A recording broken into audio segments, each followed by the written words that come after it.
are already proving with archaeological evidence that everything that was written about this temple was wrong. She was a mother, she was a wife, she was a queen, she was a goddess. And we are trying to find out what it led us. For centuries, Cleopatra's tomb was the greatest mystery in archaeology, a queen's resting place that seemed to vanish.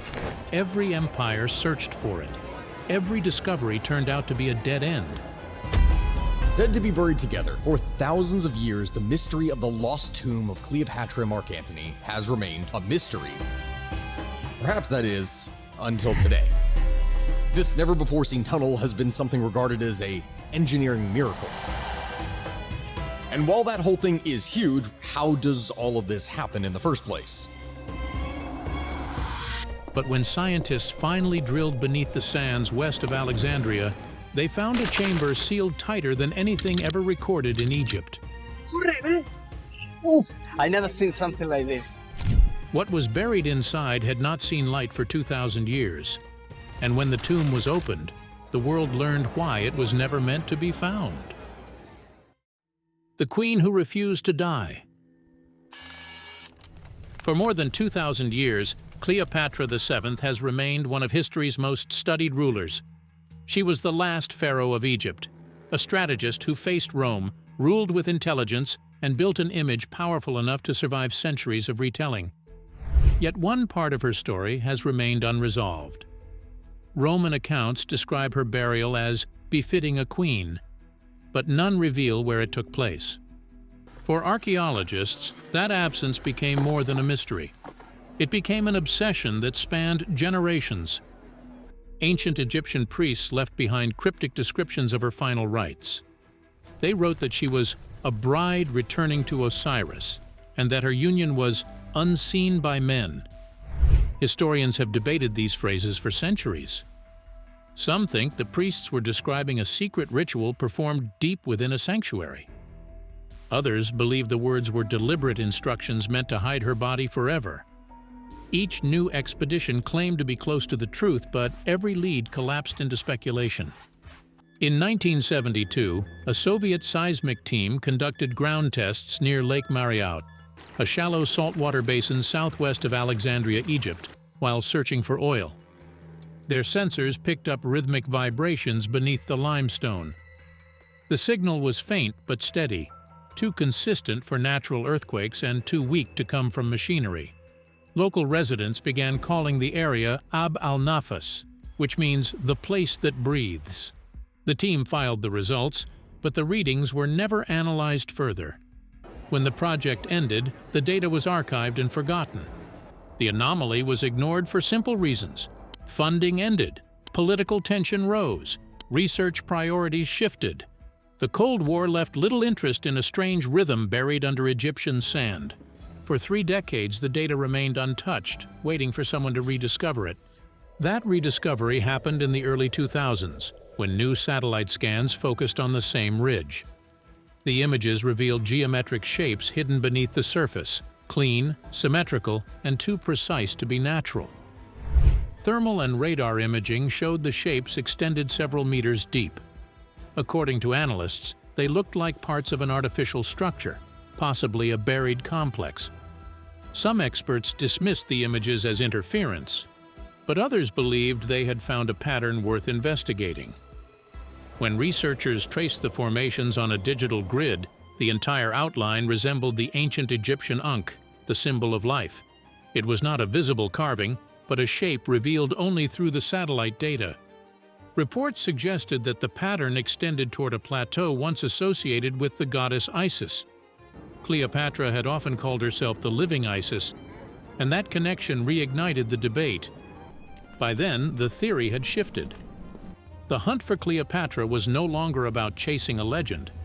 It had become a scientific investigation. The satellite data hinted at heat signatures beneath the sand, and localized soil readings confirmed traces of ancient plaster and resin, substances rarely found in untouched desert terrain. What began as a myth about Egypt's last queen was turning into a mission. Within months, Egypt's Ministry of Antiquities approved a ground expedition to examine the site in person. None of them knew that when they arrived, the desert would start to move. The desert that moved. Weeks after the ministry approved the ground mission, a joint team of expert scientists, archaeologists, and engineers arrived at the coordinates west of Lake Mariot. Within hours of setting up the monitoring equipment, something happened that no one could explain. The sensors began to register a slow, steady vibration deep underground. The readings repeated every 42 seconds, perfectly timed. At first, the researchers thought it was an error. They replaced the equipment, recalibrated the sensors, and even checked for nearby construction. The pattern remained. Every 42 seconds, the same pulse returned. It was not a glitch. It was coming from the Earth itself. When the data was reviewed, someone pointed out a disturbing detail. In Egyptian belief, the number 42 held sacred meaning. It symbolized the 42 judges who decided the fate of souls in the afterlife. The connection was enough to make some of the team uneasy. A few joked about coincidence, but others began to wonder what kind of natural force could beat with such precision. To understand the phenomenon, the team began scanning the ridge at night using thermal imaging. The results were unexpected. Beneath the dunes, streaks of residual heat formed curved shapes, bending and reconnecting like corridors. Drone surveys the next morning showed faint ridges tracing those same lines. When plotted together, the formations created a vast rectangular layout. The proportions were almost identical to temple designs from Cleopatra's time. Core samples were taken to verify the readings. The upper layers of sand appeared normal, but the deeper sections contained fragments of plaster and traces of bitumen. These were not natural materials. They were sealing agents used in ancient Egypt to protect royal or sacred chambers. The discovery sparked immediate debate. Some believed the team had finally uncovered a buried complex. Others argued the results could have been caused by soil contamination or random geological patterns. A coincidence rather than proof of human construction. Local villagers warned the team that disturbing the Earth would wake what sleeps below. Most of the scientists dismissed the warnings, but that confidence vanished after what happened next. One night, security cameras captured the sand itself moving. The footage showed faint ripples spreading across the surface in the same rhythm as the underground pulse. It was not wind, and it was not an illusion. The pattern was exact. Workers who saw the recording refused to sleep near the ridge. Over the next few days, the tremors grew stronger. The project stalled as fear spread through the camp. The Ministry of Antiquities intervened, ordering a controlled excavation under the supervision of Dr. Kathleen Martinez, a respected archaeologist known for her studies of Cleopatra's burial sites. When she arrived, she reviewed the recordings in silence. Her only comment was brief. "If this is what I think it is, we are standing above something she wanted us to find." The excavation began at dawn. By the third day, the desert began to crack and shift. Beneath the collapsing sand, stone appeared, smooth, carved, and ancient. It was the first visible proof that something built by human hands had survived beneath that ground, untouched for more than 2,000 years. The temple that spoke in 2 languages. At first it looked like another ruined foundation from Egypt's later dynasties. But once the dust settled, the markings on the stone walls told a different story. The inscriptions identified the site as Taposiris Magna, the great tomb of Osiris. For the team, that name changed everything. In ancient belief, Osiris was the god of resurrection, the ruler of the underworld who granted life after death. If this was truly his tomb, then it was sacred ground, possibly even royal. Some historians had long suspected that Cleopatra had chosen this very region as her final resting place. She often described herself as the living form of Isis, wife of Osiris. To be buried beside him in a temple built for his eternal rebirth would have been a perfect way to link her own death with divine immortality. The temple stood about 45 kilometers from the coast of Alexandria, in the same area where ancient writings placed Cleopatra during her final days. The site was covered in fallen columns, and the remains of tall stone gateways that once marked its entrance. Even after centuries of erosion, the carvings on the inner walls were still visible. As the team examined them under the lights, they noticed something unusual. The inscriptions were written in 2 languages. Egyptian hieroglyphs appeared beside ancient Greek script, carved with equal care and precision. That detail stunned the team. Egyptian temples rarely mixed languages, especially in sacred contexts. Dr. Kathleen Martinez immediately recognized what it meant. Cleopatra's rule was built between 2 worlds: the Greek-speaking rulers who governed Egypt and the Egyptian priests who guarded its faith. Seeing both languages carved side by side suggested that Cleopatra herself had authorized the design. According to Martinez, the temple mirrored the queen's identity: half Greek ruler, half Egyptian goddess. Artifacts recovered nearby only added to the speculation. Coins bearing Cleopatra's face were found beside statues of Isis holding a falcon, the symbol of renewal. Chemical tests on the altar revealed traces of blue lotus resin and bitumen, both used in royal embalming. According to reports, the workers stood in silence, realizing they were touching relics that hadn't seen daylight in more than 2,000 years. The ground sensors picked up a faint hum coming from deep under the limestone. The frequency was too low for human hearing, but it appeared on the monitors as slow, steady waves. Each pulse repeated at 42-second intervals, the same rhythm detected weeks earlier in the desert. Engineers checked for interference, but the signal persisted. The readings were real. The temple was not silent stone anymore. It was generating a measurable vibration, as if something beneath it was signaling through the rock. Field notes from the site mention that several workers claimed they could feel the ground trembling softly under their boots. The vibrations grew stronger with every scan. Each new reading pointed to something deeper, something hidden beneath the foundation of Osiris Magna. Driven by curiosity and fear in equal measure, the team decided to follow the hum into the bedrock. What they uncovered next would later be called the Impossible Tunnel, the Corridor of Rebirth. The hum beneath Osiris Magna grew stronger with every scan.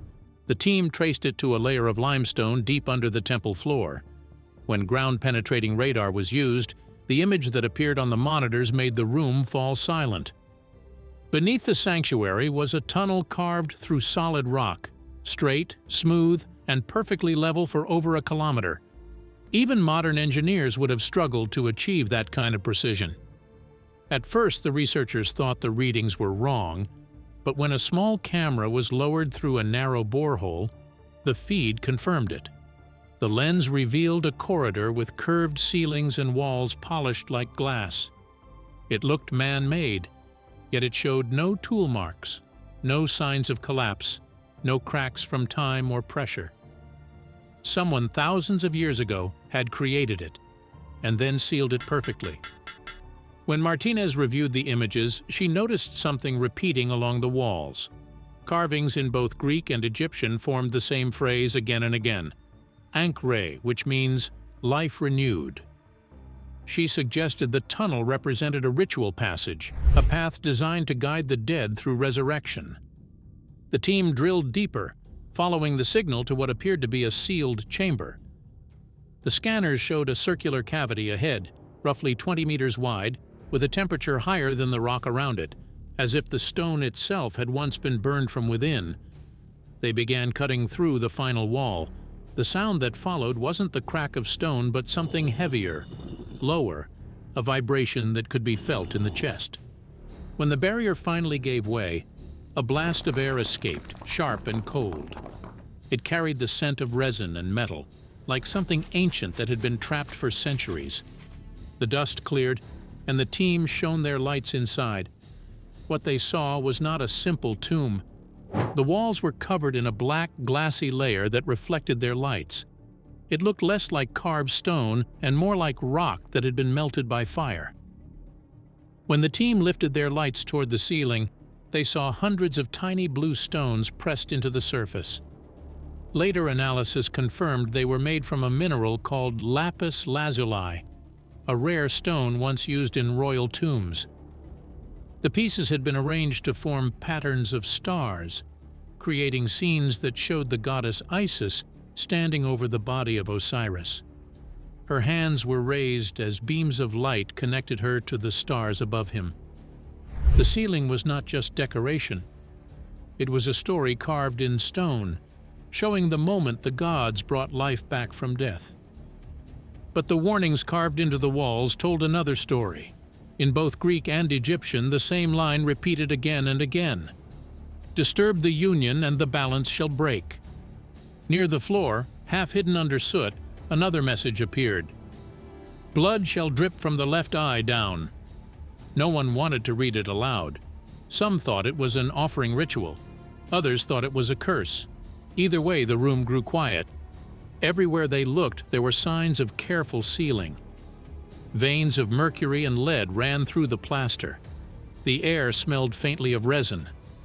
Broken jars lined the corners, and beneath one column a small golden scarab was found engraved with a prayer. Bind the soul to its body.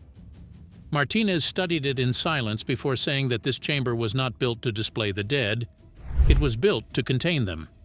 At the center stood a raised platform of fused stone. Two biers sat side by side, their surfaces glazed as if burned by intense heat.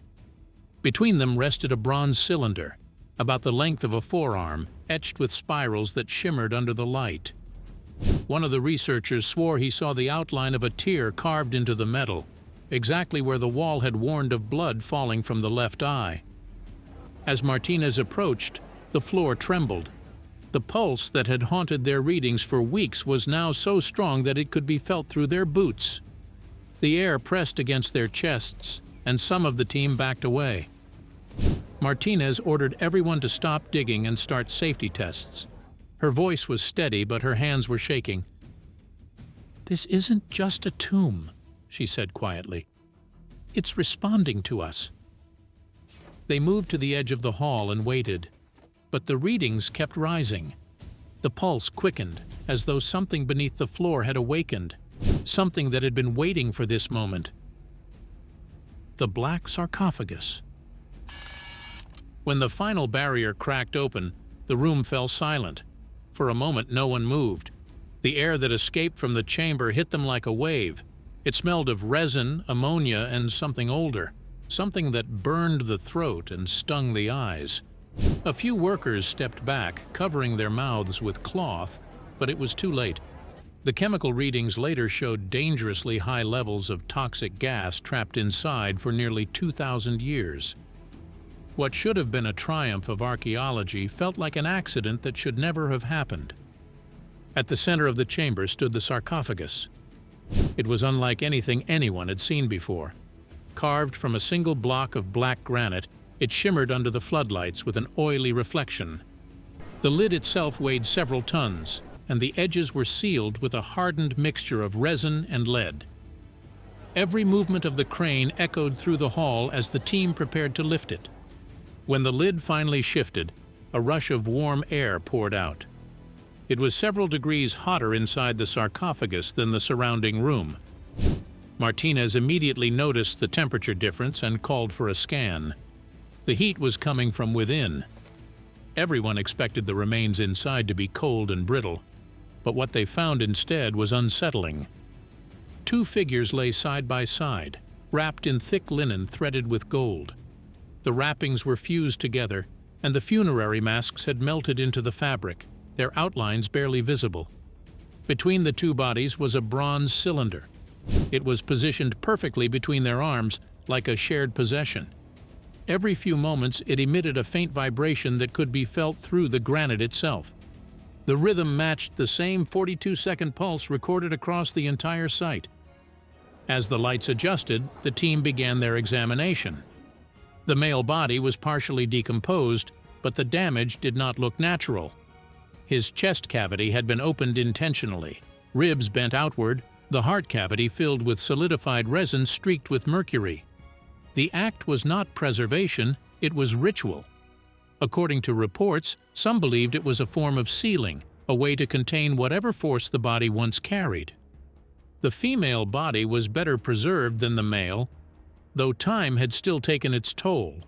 The wrappings were thick and stiff, hardened into a shell that held the shape of what once lay inside. Under the lights, the surface glowed with a dull bronze hue, uneven and cracked from age. Through the folds, small glints of gold and silver appeared, a brooch near the upper chest, a clasp lower along the torso, and a pendant pressed flat against the linen where the heart would have been. It was shaped like a woman with outstretched wings. Martinez leaned closer and recognized it immediately.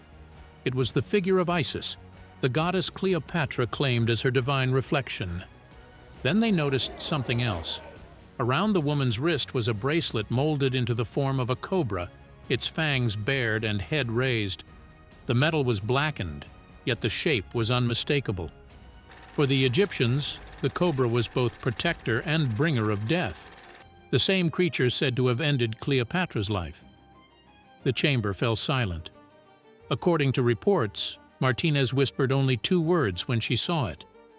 "It's her." Tests conducted later confirmed that both mummies belonged to individuals of high status.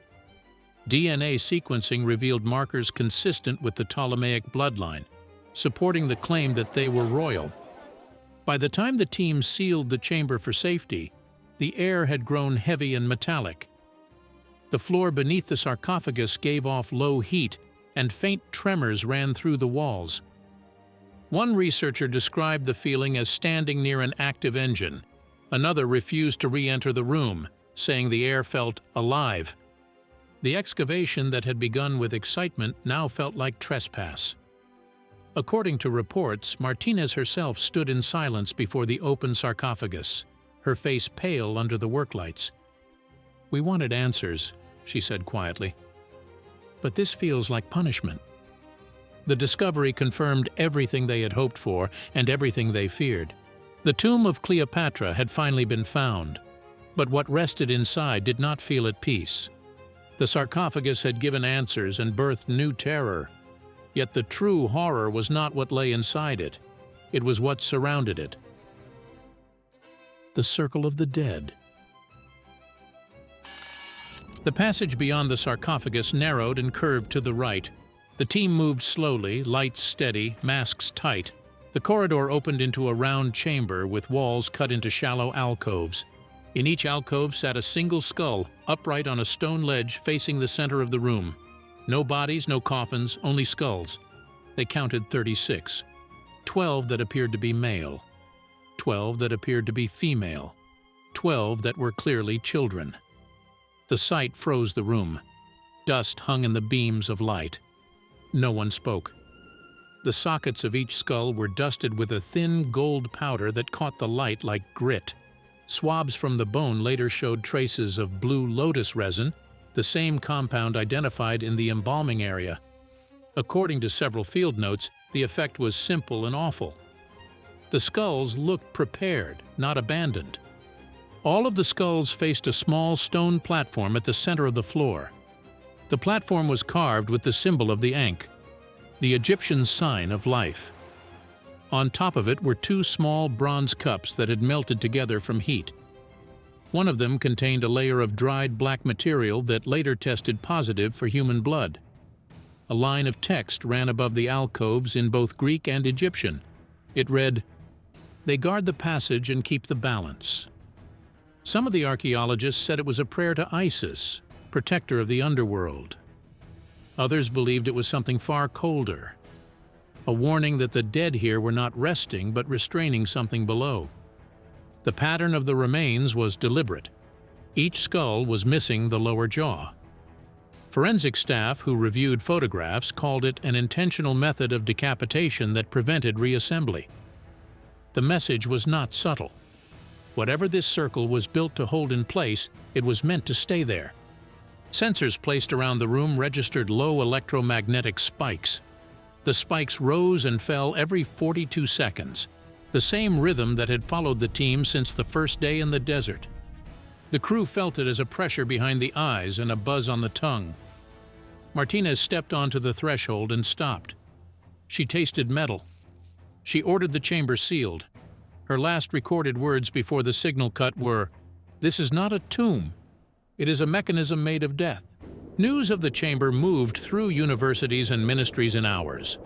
Photographs leaked to private forums before the site went into lockdown. The reaction was immediate and split. Some called for the rooms to be sealed forever. Others demanded full publication of the finds. A few voices asked a harder question. If the circle was a working system and the skulls were placed to hold a balance, then what had the team changed by opening the way? The implications reached beyond the site. If the 36 were guardians, then Cleopatra's burial was not only a royal rite, it was an engineered defense. The inscriptions tied the circle to the idea of balance. The pulse matched the number tied to judgment in Egyptian belief. Nothing here looked random. According to several researchers, the layout suggested that someone planned this as a living system that would continue to function long after the mourners were gone. That raised a final possibility that unsettled even those who dismissed the rituals. Perhaps Cleopatra was not only the figure written by Rome, perhaps she was a strategist who built her afterlife as a device, not a shrine. Some believe she designed a burial that could not be plundered without cost. Others go further and say she built a warning that would still answer when disturbed. If Cleopatra designed her tomb as a weapon instead of a monument, what do you think she was protecting? Her legacy or something far greater? Tell us your theory in the comments below. Thanks for watching. See you in the next one.